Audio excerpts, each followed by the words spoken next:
les animaux de cette région, Aquitaine, Limousin et puis Poitou-Charentes.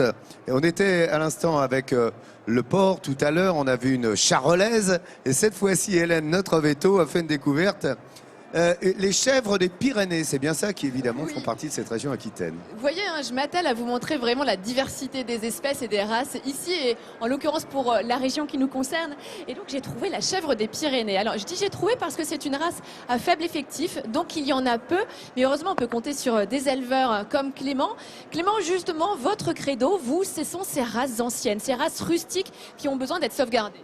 Exactement, ces races rustiques, elles ont vraiment besoin d'être sauvegardées. Elles ont de multiples avantages pour nous dans les élevages, notamment la rusticité. Elles sont adaptées à leur environnement, à leur milieu. Elles sont plus résistantes. Alors justement, là en l'occurrence, la chèvre des Pyrénées, vous m'expliquez qu'elle a un poil long, de façon à la protéger contre les climats hivernaux, de façon également à ce que la pluie puisse couler sur le pelage et non pas mouiller le corps de l'animal. Alors vous me disiez que c'était une caractéristique des chèvres de montagne, mais l'alpine, la chèvre alpine, elle a les poils courts, comment on l'explique ?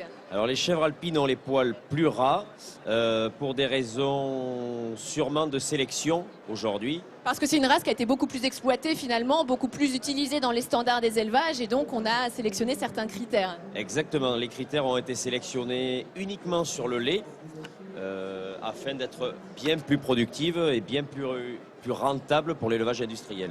Alors en l'occurrence, celle-ci, la chèvre des Pyrénées, on l'utilise aussi pour l'éco-pâturage. C'est un peu la nouvelle tendance pour ces races anciennes que l'on souhaite voir revenir dans le paysage rural. Bien sûr, pour nous en plus c'est une opportunité parce que ça permet à des gens qui n'ont pas forcément de la surface de patrimoine familial ou comme ça de s'installer en exploitant des forêts domaniales, des espaces communaux, en faisant de l'entretien. Ça fait une bonne com pour les gens qui nous font venir et nous, ça nous permet de faire vivre nos animaux.